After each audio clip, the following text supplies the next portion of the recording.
Sideline Perspective. Your host, Reese the Sideliner. I know. I didn't post Saturday. I didn't post Sunday. I didn't even post yesterday. I'm under the weather, man. Terribly under the weather. More than likely, pretty sure I'm like fighting the flu. It don't feel good, bro. It doesn't. So I just haven't felt like sitting in this chair and talking, bro. As you can see in my face, it's been a long couple days, bro. I haven't slept in like the past 4 nights. It's been crazy, bro. But I wanted to, I mustered up just enough strength to sit in front of the camera today, and I just wanted to talk, man. As you know, All-Star Weekend just passed, a couple days ago now, and I had an entire show written around it. I really wanted to get this show out, but I'm not one that can, continue to, or that's gonna force topics, so to speak. Like if it happened and I didn't talk about it in the moment, I don't feel like it's that relevant to y'all anymore. Y'all probably seen somebody else talk about it. Y'all probably read up on it, stuff like that. I mean, it happens, bro. And it sucks. It does suck because this is episode 7, I believe. Out of every episode that I've filmed, there have been 2 that I was just like, I'm not filming this week, bro. I'm not filming this week. But I still did it. I was exhausted. I didn't really have a lot of time to, actually get it done, but I still got it done. And, that's just something I gotta strive to, push through this shit, man. Like, yeah. Like, my body is hurting right now. Like, this ain't about to last too much longer, bro. But what I'm trying to get at is, like, if you really want to do this shit, bro, like, if this is really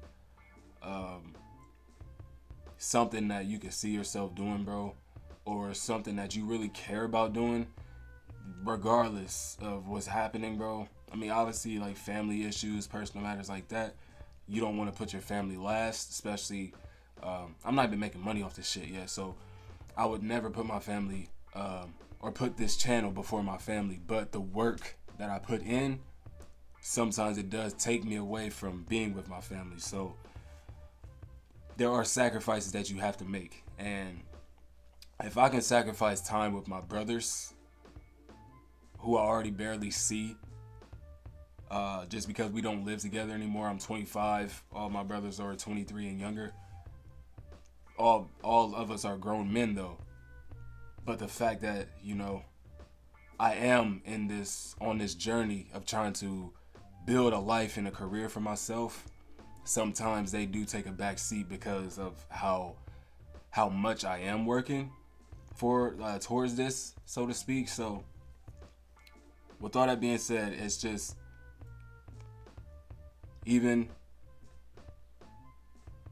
let this be motivation, or not even motivation. So I don't know if I motivate y'all or not, bro, but just hear me out, man. Through the storm, bro, there will be light.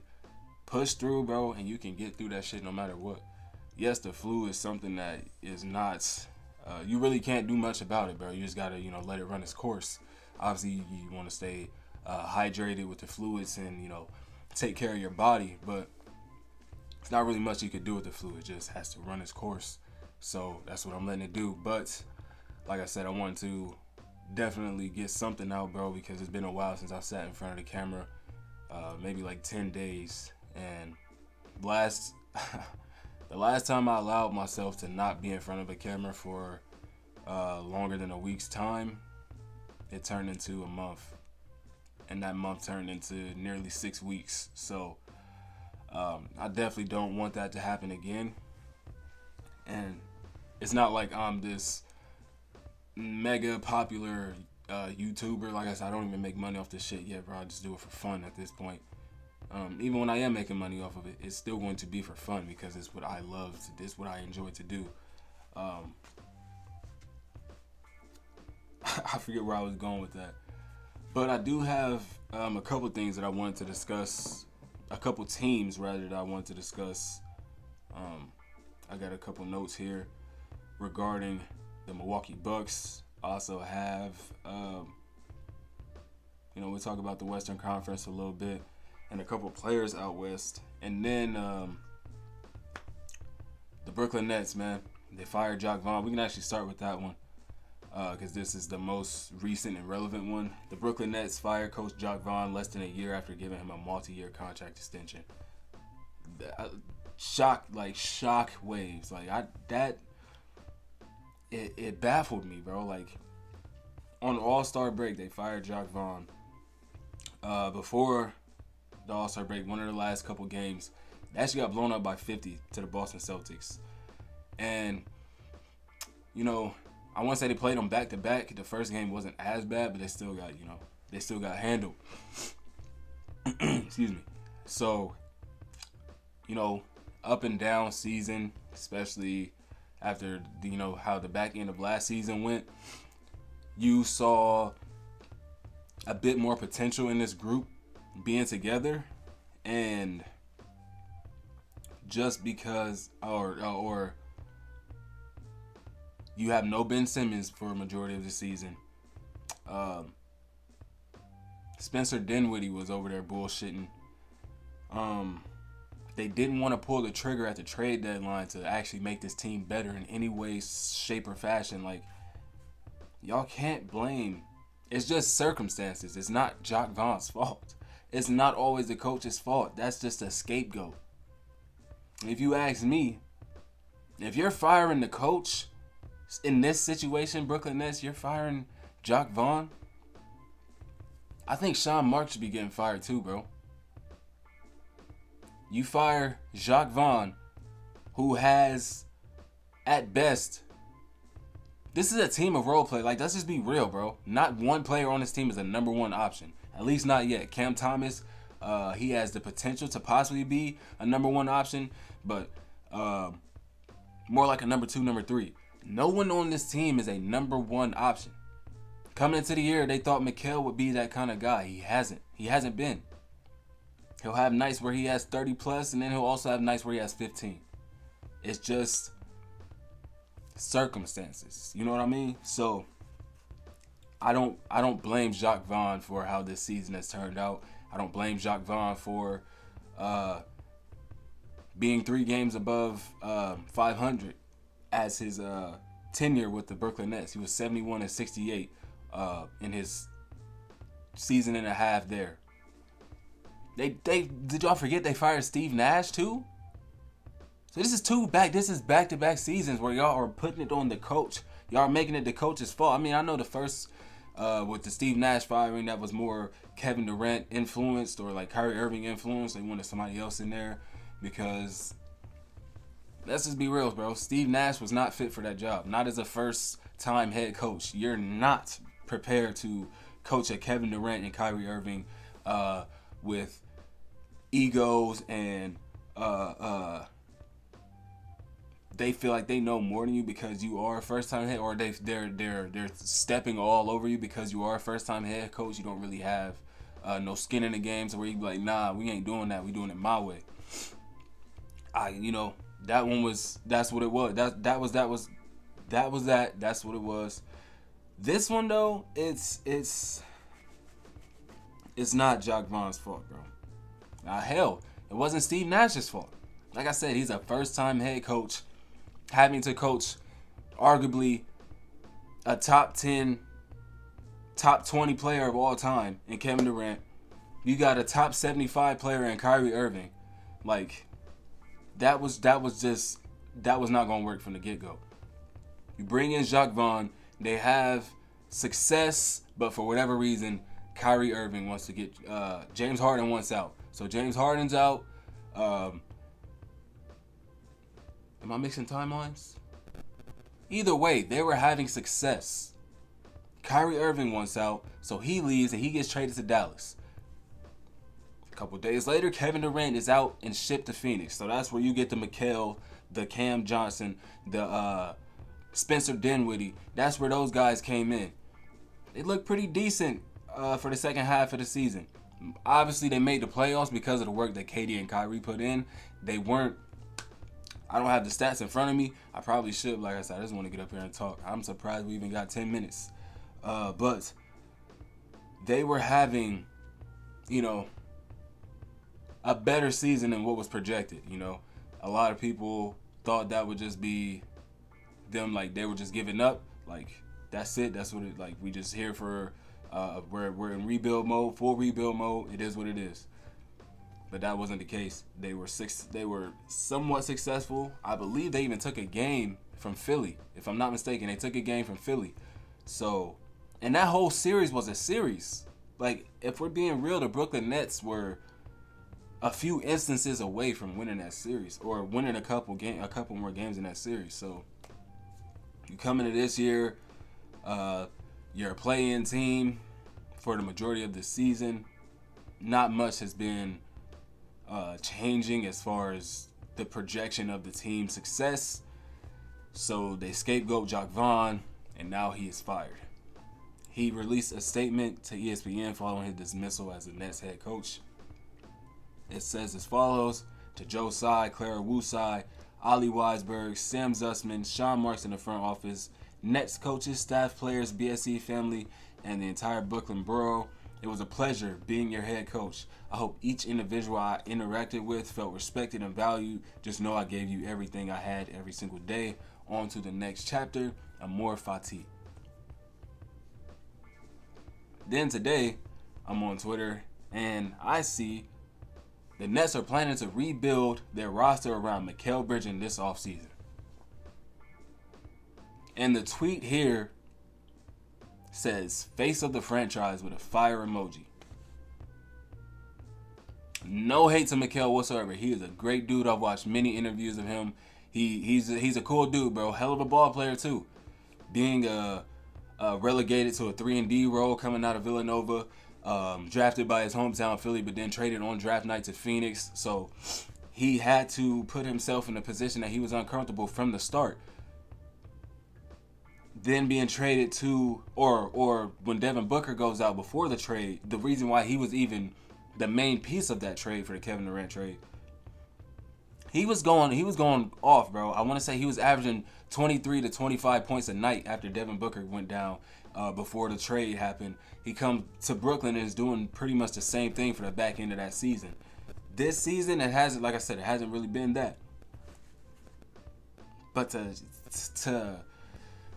make it, to rebuild your roster around Mikal, who is 28 years old and at best is a second, maybe even third option, the Nets is about to put themselves in another 10-year hole, bro. It's going like not like so the Nets plan to rebuild the roster around Mikal Bridges.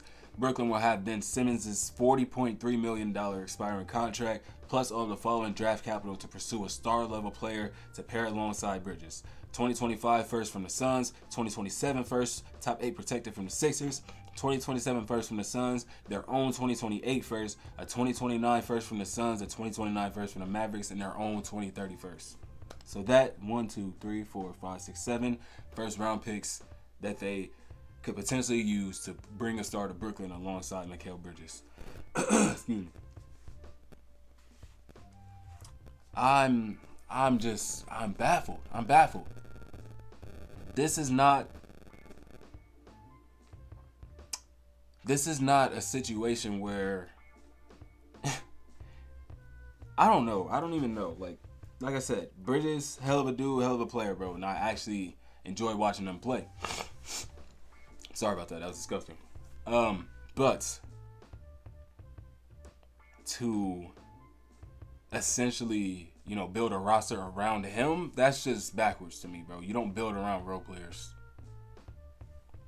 But, to pursue a star-level player to pair alongside him, I just don't see who's available. Zach LaVine? That's not doing it for y'all, bro. Kawhi signed his extension. Paul George is more than likely going to sign his extension. That's just man. Brooklyn Nets. I'm I'm gonna pray for y'all, bro, because it's definitely not. It's not looking good for the near future. But I might just be speaking. This might be my sick mind talking, but I don't know. I'm just not a fan of the direction that they're trying to head. I keep bumping the desk. I'm not a fan of the direction that they're trying to head into. So, I guess time will tell. You know what I mean? Moving right ahead, moving right along, though. I also want to bring up the Milwaukee Bucks. As we know, they also fired their coach this season. And they've had a new coach in Doc Rivers for the last 10 games. And it hasn't looked good at all. At all. 3-7 in the Doc Rivers era. They lost to the Portland Trail Blazers on national TV. They got smacked by Utah a couple games later. Blown out by Miami with no Jimmy, where the leading scorers were Nikola Jovic with 24 and Duncan Robinson with 23. They lost to Memphis while they were fully healthy, but Memphis had no Ja, obviously, no Bane, no Jaren Jackson. Their starting lineup. Listen to this starting lineup that the Memphis Grizzlies went out there and beat the Bucks with. Jordan Goodwin, who just got traded there from the Phoenix Suns. Zaire Williams, Vince Williams Jr., Santi Aldama, and Trey Jemison. I don't even know who Trey Jemison is. I had to look bro up. Off the bench, they were led in scoring by the youngest player in the league, Gigi Jackson, who was hitting some really timely shots in the fourth quarter when they played. Gigi Jackson is 19 years old, and he scored more than every starter for the Memphis Grizzlies that night with 27 points off of their bench. I'm no longer instilling faith in the Bucks to contend, bro. What have y'all shown me that I should put my faith in y'all? Like, if I was a crazy betting man, like I'm betting on the finals before the year start or mid-season, what can y'all convince me that the Bucks are the team I should be putting my money on for? Why? Because they have Dame and Giannis? They've had Dame and Giannis all season. And they lost to Memphis the second game of the season too with no Ja. Granted, they had Bane and Jackson, but no Ja Morant was there. They still lost. Like I just said, second game of the season, obviously Doc Rivers wasn't there. So these bad losses have been there before Rivers' tenure. They were struggling to get back-to-back wins against the Pistons on back-to-back nights. They lost to the Bulls with no Levine or DeRozan. They lost another game to Memphis, like I just said, the second game of the season. They got spanked by Toronto in a game where Dame and Giannis shot a combined 9 for 20. Your two-star players took a combined 20 shots in a game and scored 31 points combined. This is similar to what I was getting at with the Thunder, either on the last episode or the episode before. They aren't winning the games that they should be winning. And those easy dubs and, having to really fight tooth and nail to get wins over these bottom barrel teams, that doesn't make me confident in you once playoffs comes around. Playing down to your competition, I get it. It happens. But what am I supposed to expect for the Bucks to do against a fully healthy Celtics, a fully healthy Cleveland Cavaliers, who have looked dangerous without being fully healthy? 22-5, while Darius Garland and Evan Mobley were out. Big ass piece of dust. Need to clean in here. I'm telling y'all, bro, I've been out of it. And then the New York Knicks, who have just got more lethal, adding Alec Burks and Bogdan Bogdanovic in trade. They're not believable for me in that competing realm of teams that I just named. Now, it felt like the fifth best Eastern team outside of record, just off of what I've seen this year, yes, Milwaukee. I would put them at 5. Obviously, Boston being the number 1 team in the entire league. Cleveland would be second for me. New York would be third. And, okay, so that would put Milwaukee at 4th. That's enough talk about bad teams, though. Let's move on to the Western Conference. There's a 1.5 game between the 1 and 2 seeds, man. The race for first is real. Like I said, 1.5 between 1 and 2 is a 1 game, which is Minnesota and OKC. 1 game between 2 and 3, which is OKC and the Clippers. Excuse me. 1 game between 3 and 4, which is the Clippers and Denver. Teams are being or are getting very competitive, and all the 4 teams that we just named have held the 1 seed at some point for some time throughout this season. But then you got Dallas, who's quietly creeping up to the top 6 territory. I want to say they're 7th right now. They're on a 6-game win streak, and if they could somehow get into that top 4 echelon of these teams, I could really see Luka having a real argument for MVP, since for whatever reason fans don't think Shea is deserving of it, and that's a perfect segue into my next topic, bro. The discourse around Shai Gilgeous-Alexander on social media is disgusting, bro. And like, not even because he's on my favorite team, bro, but it's baffling as hell, bro, because just 2 years ago, even last season, he was like liked. He was a likable guy. Now that it's baffling, bro. Like, all he does is go out there and play the right way, bro. All he does is go out there and hoop. He brings it just about every night. Obviously, he has some off nights, but just about every night he's giving you 30 points a night, 6 rebounds, 5 assists. Like, I don't understand. Even in the All-Star game, he put up 31, 6, and 6. Like, that's consistency. What is the hate? The hate towards him, I just don't understand it, bro. If you have a real love for the sport, or just a fan of him or the team, it's disappointing to see, honestly. I know people will tweet stuff just for clicks and engagements to try to go viral and things like that, but I see it so often, especially in the last since 2024, really. I've seen it so often about Shai. And maybe it's just because I follow a lot of Thunder pages, or pages that are in the OKC Thunder realm. It's disgraceful, bro. It really is. Shai Gilgeous-Alexander is not a player that was supposed to be where he is right now, but he worked his ass off to be the player that he is right now, to be considered a top 3 MVP candidate for this season. He bought this team. He is the leader of this team that was in the play-in last season. Now we are fighting for the 1 seed. How is that not deserving of an MVP? Or conversations, at least? Yes, I know he didn't put up 70 points like Joel Embiid. He did not. He does not average a triple-double like Jokic. He's not as dominant as a Giannis Antetokounmpo. But why does he not deserve at least considerations?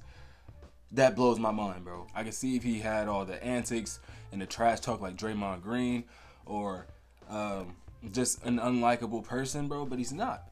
This dude is real deal basketball, like a real deal basketball player, bro. And I feel his play this season has earned him the right to be in those conversations.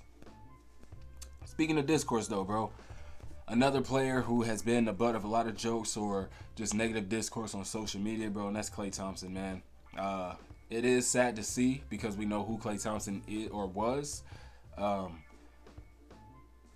him trying to find himself this season, it has been a joy to see. Against the Jazz the other night, he had 35 points, 6 rebounds, 2 assists, and 28 minutes off the bench, and he made it look easy. He looked like the old Klay Thompson out there, and it really gave me flashbacks of prime Klay Thompson next to Stephen Curry. Wherever the ball gets swung to his hands, he's getting that shot up. That's what it felt like that night. Like I said, the discourse around him has been absolutely displeasing, bro. He's come back from 2 major leg surgeries, bro. A torn ACL, and I want to say an Achilles, something like that. Nearly 700 days of no real-time NBA action. Then to come back and to be expected to be, the same player, or, anything even close to that is just ridiculous to ask of anyone.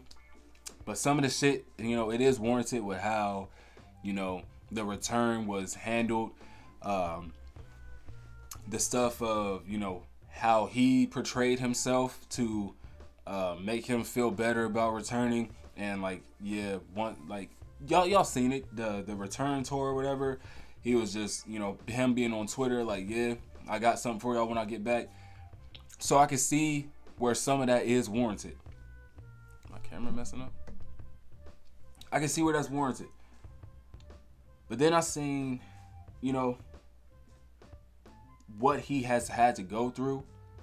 Not only, on the court, but off the court, as far as losing his assistant coach, Draymond Green being in and out of the lineup. There are things that we don't know that players deal with, and then especially when you are receiving backlash for the way that you've been playing, when you're just trying to play catch up, you're trying to get back to who you were. I would never fully understand it. I seen a conversation on Twitter about Klay and his recent play just a couple days ago, and it read, Klay refusing to be washed without a fight has been one of the most intriguing storylines of the season, and I say that in all seriousness. Someone quoted this and replied to it, said, what makes it amazing is how well he walks the line of acknowledging he's not who he used to be in the midst of this. And I think that's the perfect way to sum up what I was just saying about Klay Thompson. He's trying to, he's so desperately been trying to refine his confidence, the courage to, just completely be himself. He just needs to take that pressure off of himself. And, I do believe one day soon, Klay Thompson will be back to efficient Klay Thompson, or scary Klay Thompson out there alongside Stephen Curry. He'll be 35 next season, but shooters, they don't age like other players. You know what I mean? Like if your jump shot doesn't age. So I can see Klay having, another 3 more successful years with either, whether it's the Warriors or wherever. He has at least 3 more successful seasons in his career. And he even said he's open to playing a reduced role if it means staying with the Warriors. This is per Logan Murdoch. There's nothing wrong with that. I'll be 35 next year. At 35, coming off the ACL and Achilles, and still have the ability to be a really good player. Maybe not the guy who scored 60 in 3 quarters and scored an NBA record 37 points in a quarter, but still a great threat out there. I've modeled my game after Reggie Miller and Ray Allen, and those guys were incredibly effective until the late 30s. So I plan on kind of following that mode. Literally what I was just saying. We saw Ray Allen go win. Did he win both championships with the Heat? I can't remember if he won them both or he was just there for the second one. But we saw Ray Allen be in a major Game 6. What was that, 2013? Yo, without Ray Allen, LeBron would have lost another championship. That was 2013, so yeah. They lose to Dallas in 2011. They beat OKC in 2012. 2013 comes around and they damn near lose to the Spurs. They got saved by Ray Allen. If Klay could be that kind of guy later off in his career where, he doesn't have to have the ball to be effective, you just kick it out to him 5-6 times a game and he can hit his shot consistently, I could see that being a reality for Klay Thompson, and that will give him much more years in the NBA. I want to say that's it, man. I had way more strength than I thought, so I kind of could have done a full show, but like I said, most of this was all-star based. I'm not one to talk about things that are not relevant anymore, so that's what that was. But I appreciate y'all tuning in. I don't even know if I'm going to put this out as a Sideline Perspective episode or just a regular video. But with that being said, I appreciate y'all tuning in, man. I'll catch y'all on the next one.